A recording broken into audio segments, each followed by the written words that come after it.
خلیفہ کے ہم ہیں خلیفہ ہمارا، وہ دل ہے ہمارا آقا ہمارا، ہمارا ہمارا خلیفہ ہمارا، وہ دل ہے ہمارا آقا ہمارا، وہ دل ہے ہمارا آقا ہمارا۔ Assalamu alaikum and welcome to This Week with Huzoor. We are honored to present highlights of a virtual mulaqat where Hazrat Khalifatul Masih Aiduhu Ta'ala bin Nasr al-Aziz graciously met with student members of Lajna Imaila from India last weekend. السلام علیکم ورحمۃ اللہ۔ السلام علیکم ورحمۃ اللہ وبرکاتہ۔ حضور بیٹھ جائیں۔ Last Sunday, student members of Lajna Imaila from India who were gathered in Qadian were blessed with a virtual mulaqat with Hazrat Khalifatul Masih V, may Allah be his helper. The program began with a formal session which commenced with tilawat and nazm. بڑھتی رہے خدا کی محبت، خدا کرے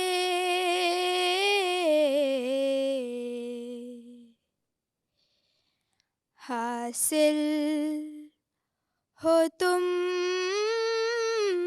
کو دید کی لذت، خدا کرے۔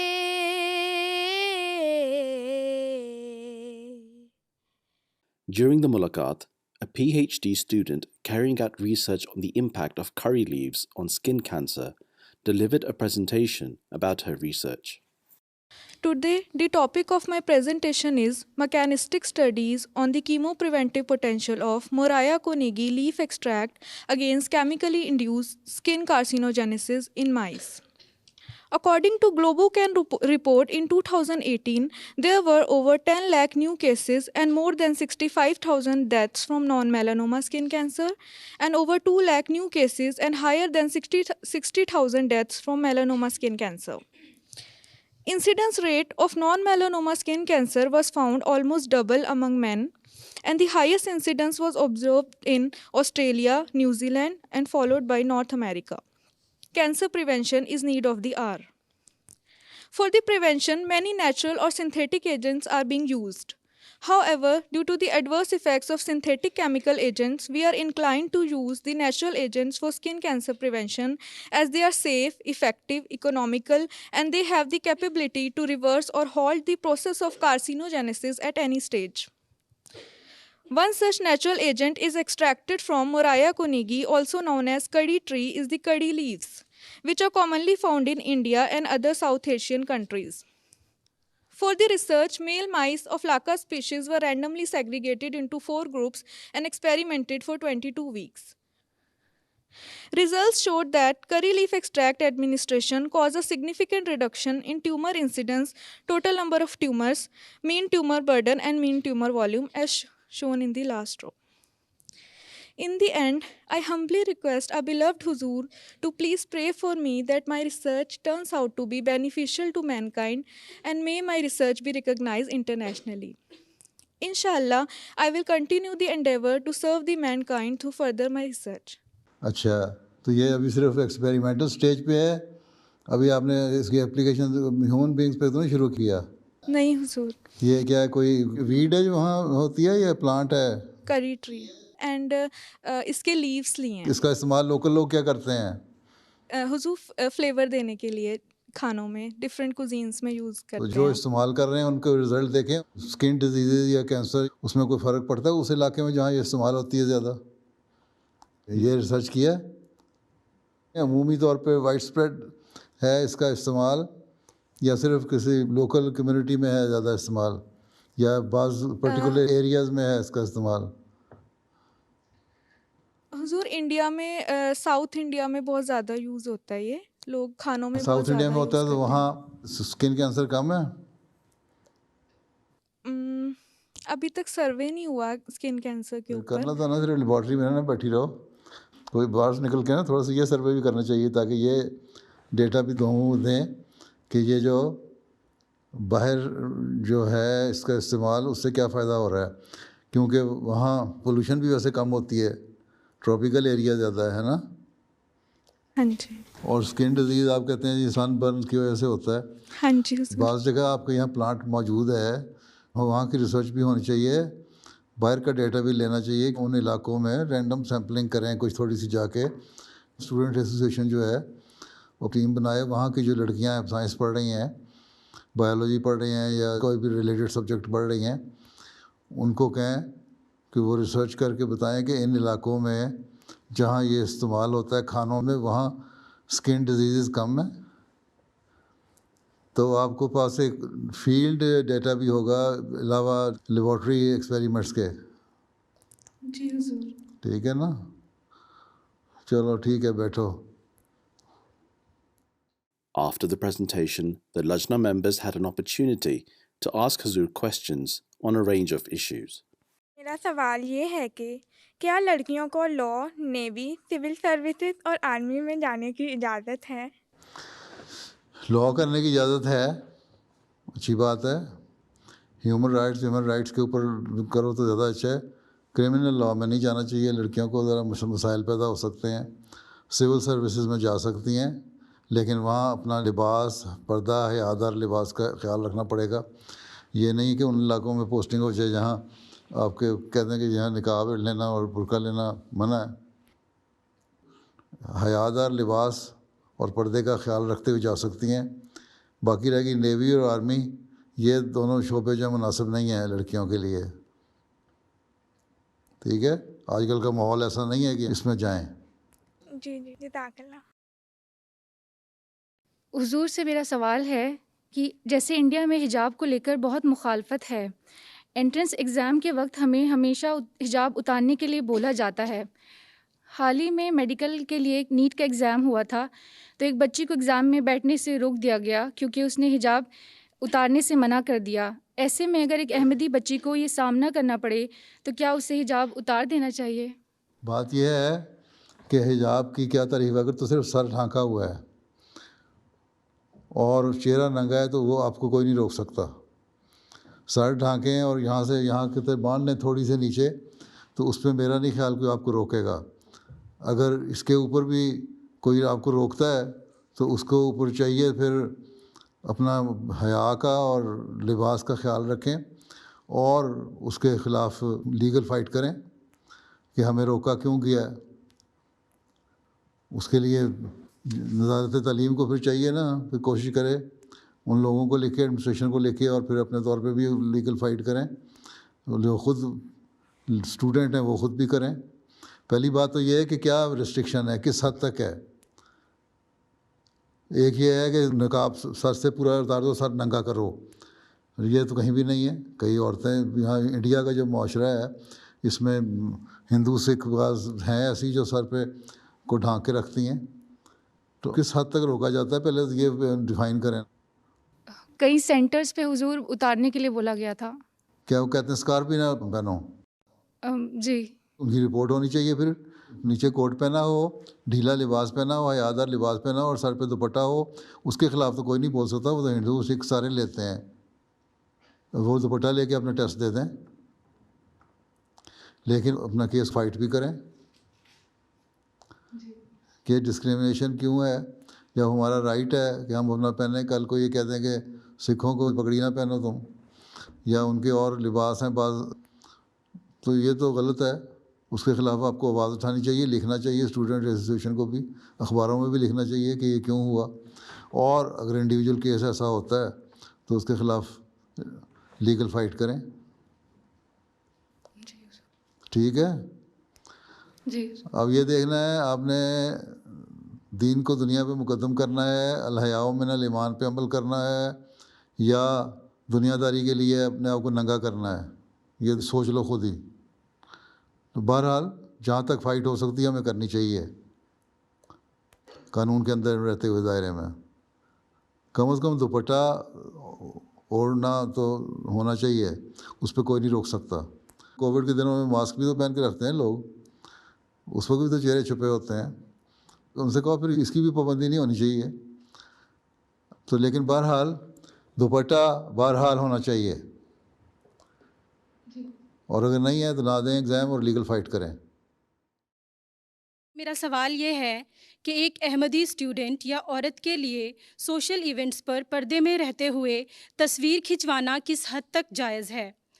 کئی موقعوں پر مثلاً انٹرفیتھ کانفرنس ہو یا پھر پروفیشنل کوئی ایونٹ ہو جہاں ہم پردے میں بھی ہوتے ہیں اور منع بھی کر دیتے ہیں.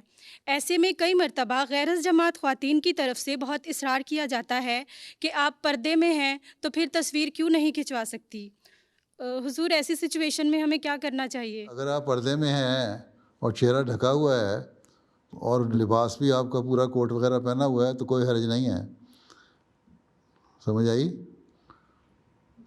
اگر ایک گروپ میں آ رہی ہیں اور پردہ کیا ہوا ہے اور سر بھی ڈھکا ہوا ہے اور جو قرآن کریم کا حکم ہے پردے کا اس کے مطابق جسم کو بھی ڈھانکا ہوا ہے پوری طرح, چاہے وہ کوٹ سے ڈھانکا ہوا ہے چادر سے ڈھانکا ہوا ہے, تو پھر اگر تصویر کھینچ جاتی ہے تو کوئی حرج نہیں. لیکن اگر چہرہ بھی ننگا, سر بھی ننگا, لباس بھی حیادار نہیں تو پھر غلط ہے, پھر نہیں کرنی.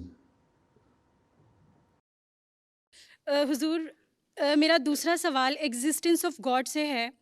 حضور جیسا کہ آفات آتی ہیں اور جنگیں ہوتی ہیں, اب مثال کے طور پر جو یوکرین میں ہی ہوئی جس میں بہت سے معصوم لوگ مارے گئے, تو لوگوں نے یہ کہا کہ اب خدا کہاں ہے. اسی طرح ہمارے پروفیشن میں بھی ایسے کیسز ہوتے ہیں جو معذور ہوتے ہیں, تو ایسے میں بھی بعض لوگ یہ سوال کرتے ہیں کہ خدا کہاں ہے, ہماری کیا غلطی تھی؟ حضور ایسے میں ہمارا کیا جواب ہونا چاہیے؟ اللہ تعالیٰ کا یہ قانون قدرت بھی ہے ایک. اللہ تعالیٰ نے یہ کہیں نہیں لکھا کہ تم لوگ میرے قانون قدرت کے خلاف چلو گے تو میں تب بھی تمہیں بچا لوں گا. ٹھیک ہے, جنگیں ہوتی ہیں, جنگوں میں بم پڑتے ہیں, اس میں معصوم بھی مارے جاتے ہیں, بچے بھی مارے جاتے ہیں. جنگوں میں کیونکہ بہرحال ایک انسانی غلطی کی وجہ سے جنگ ہو رہی ہے, اس میں مرتے ہیں. اب اللہ تعالیٰ کا وعدہ تھا اسلام کی فتح کا, جنگوں کا وعدہ تھا کہ اللہ تعالیٰ کہتا ہے میں مدد کروں گا تمہاری, تم جنگ کرو گے کافروں کے خلاف. آن رسول سے وعدہ تھا نا. تو ہم مسلمان یہ مانتے ہیں نا کہ جنگیں ہوئیں اور مسلمان بھی شہید ہوئے. اللہ تعالیٰ نے یہ تو نہیں کہا تھا کہ کوئی شہید نہیں ہوگا. اللہ تعالیٰ نے فرمایا تھا جو شہید ہوگا اس کا مقام بڑا اونچا ہوگا, لیکن الٹیمیٹلی فتح تمہاری ہوگی, اور وہ ہوئی. اللہ تعالیٰ نے ایک وعدہ کیا تھا وہ بھی پورا کر دیا. عمومی دنیا کے قانون میں ہم دیکھتے ہیں تو ایک چیز اللہ تعالیٰ نے کہا ہے کہ یہ تم کرو گے تو اس کا یہ نقصان ہوگا. اللہ تعالیٰ نے بتا دیا. اب وہ انسان کرے اور پھر کہے کہ میں نقصان سے بچ جاؤں, وہ نہیں ہو سکتا. باقی رہ گئی بات کہ بچے معذور پیدا ہوتے ہیں, وہ بھی انسانی کمزوریاں اور غلطیاں ہوتی ہیں جس کی وجہ سے بچے معذور پیدا ہوتے ہیں. یہ بھی ریسرچ کر کے دیکھ لیں.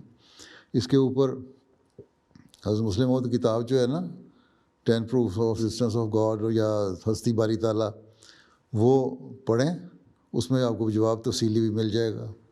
2 کتابیں ہیں, ایک 10 دلائل ہستی باری تعالیٰ, ٹھیک ہے, وہ علیحدہ چھوٹی سی کتاب ہے 25-26 صفحے کی, اور ایک کتاب ہے ہستی باری تعالیٰ, ذرا تفصیلی ہے 100 صفحے کے قریب. وہ دونوں پڑھیں, ان میں جواب بھی مل جاتے ہیں. اس میں آپ نے یہی بتایا ہوا ہے کہ جو معذور بچے پیدا ہوتے ہیں وہ کیوں ہوتے ہیں. سمجھ آئی؟ تفصیلی جواب آپ کو مل جائے گا. اور وہ بھی انسانوں کی غلطیاں ہوتی ہیں, بعض ماں کی کمزوریاں ہوتی ہیں, باپ کی کمزوریاں ہوتی ہیں, اس کا قدرتی نتیجہ یہ نکلتا ہے. لیکن اللہ تعالیٰ نے پھر جو ان کی کمزوریاں ہیں, انسانی پیدائشی کمزوریاں, اس کی وجہ سے ان کو کسی بات کا ذمہ دار نہیں ٹھہرایا, بلکہ ہم اس بات پہ یقین رکھتے ہیں کہ زندگی کے بعد اگلے جان کی زندگی ہے, وہاں ان کے لیے پھر آسانیاں پیدا کر دیتا ہے اللہ تعالیٰ.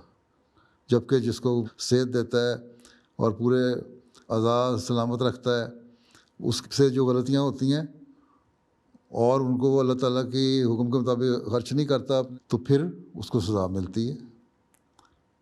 لیکن دوسرے جو ہیں جو ان چیزوں سے محروم ہیں, ان کو سزا بھی نہیں ہے, ان کو اللہ تعالیٰ ریوارڈ دے دیتا ہے وہیں اگلے جان میں. ہمارا تو تصور اگلے جان کی زندگی کا ہے نا, تو وہ یہ تصور ہے. اس لیے بہرحال یہ دونوں کتابیں آپ پڑھ لیں, آپ کو اس کا تفصیلی جواب ملے گا. حضور سے میرا سوال یہ ہے کہ اگر ہمیں کبھی ایسے حالات کا سامنا کرنا پڑے کہ ملکی قانون یا اسلامی قانون میں سے کسی ایک کو چوز کرنا ہو تو ہمیں کیا چوز کرنا چاہیے؟ دین کو دنیا میں مقدم رکھنے سے کیا مراد ہے؟ ملکی قانون جو شریعت کے واضح حکموں سے نہیں ٹکراتا وہ تو ماننا ہے ہم نے.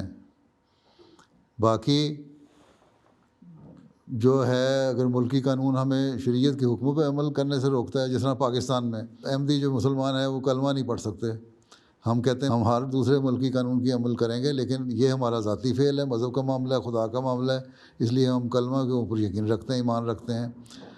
پاکستان میں قانون کہتا ہے جی احمدی نمازیں نہیں پڑھ سکتے, السلام علیکم نہیں کہہ سکتے, کوئی اسلامی شعار کا استعمال نہیں کر سکتے.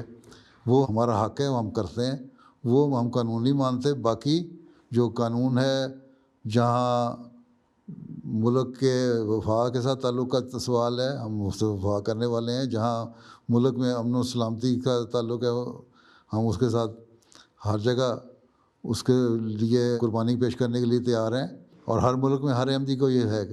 لیکن اگر وہ واضح شریعت کے احکامات سے ٹکرانے کے لیے ہمیں کہتا ہے تب ہم نے نہیں ماننا اس کو. ہندوستان میں تو کوئی ایسا قانون نہیں ہے. پردے کا لیے شروع یہاں ہوا ہے تو اس کے لیے فائٹ کرنا چاہیے آپ لوگوں کو.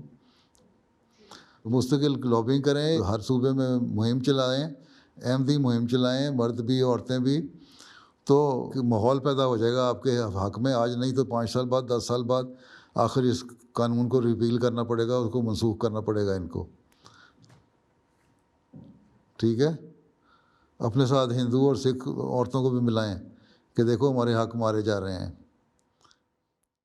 میرا یہ سوال ہے کہ آن لائن ٹیچنگ کے دوران جس میں ٹیچر کو سامنے موجود ہو کر پڑھانا پڑتا ہے, اس میں کئی بار اسٹوڈنٹس اسکرین ریکارڈنگ کر کے یوٹیوب پر اپلوڈ کر دیتے ہیں. اس سچویشن میں ایک احمدی لیڈی ٹیچر اپنے پردے کا کس طرح خیال رکھے؟ جب پڑھا رہی ہیں آپ تو آپ نے اگر اپنا سر ڈھانکا ہوا ہے اور ماتھا ڈھانک کے یہاں تک اپنا چہرہ آپ کا ننگا ہے, آپ پڑھا رہی ہیں, تو اس طرح کے حجاب میں کوئی حرج نہیں پڑھانے میں. اگر وہ ہو جاتا ہے, مجبوری ہے, آپ کو پروفیشن ایسا ہے, اس میں اسٹوڈنٹ نے اگر کر دیا اپنے کسی اسٹوڈنٹ کو فائدہ پہنچانے کے لیے تو کوئی حرج نہیں ہے. لیکن عمومی طور پہ اس کا مطلب یہ نہیں کہ کیونکہ وہاں آپ کا چہرہ آ گیا اس لیے آپ پردہ ہی چھوڑ دیں, وہ غلط ہے.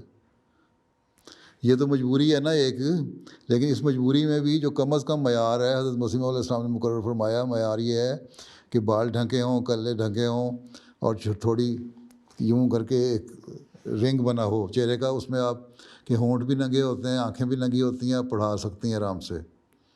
اور وہ لباس ایسا ہے کہ اگر وہ اس مجبوری کے وقت آپ استعمال کر سکتی ہیں, لیکن وہ عمومی اجازت اس کی نہیں ہوتی. پھر اپنی تصویریں عام طور پہ سوشل میڈیا پہ ڈالنی شروع کر دیں, وہ غلط طریقہ ہے, اس سے پھر اور باتیں پیدا ہوتی ہیں.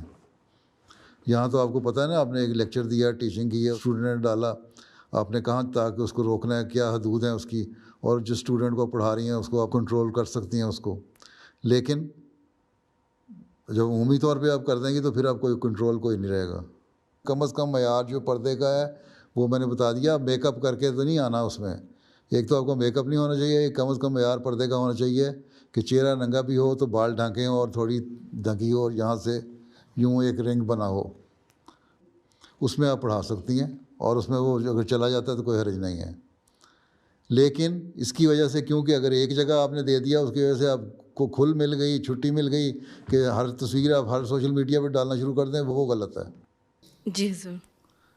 کس طرح اس کو روک سکتی ہیں؟ جس چیز کی مجبوری ہے اور اس کا فائدہ ہے, پڑھا رہی ہیں آپ, ایک تو مجبوری ہے آپ کی کہ آپ نے پڑھانا ہے, دوسرا جو پڑھا رہی ہیں وہاں آپ کے کوئی گانے تو نہیں اس کو سنا رہی, نہ کوئی ناول سنا رہی ہیں, آپ تو اپنے مضمون کے متعلق پڑھا رہی ہیں نا. اس مضمون کے بارے میں کیا کوئی نکالے گا غلط بات؟ ہاں, آپ کی تصویر کو نکال کے اگر کوئی سوشل میڈیا پہ لاتا ہے تو آپ اس پہ کیس کر سکتی ہیں, کیوں آیا باہر. جہاں جس حد تک چھوٹ ہے, نرمی ہے, وہاں نرمی کا استعمال ہو جانا چاہیے. جو لمیٹیشنز ہیں ہماری, ان کو اگر ہم توڑیں گے تو وہاں پھر خرابیاں پیدا ہوتی ہیں. چلو, السلام علیکم, اللہ حافظ. وقت بھی ختم ہو گیا آپ کا.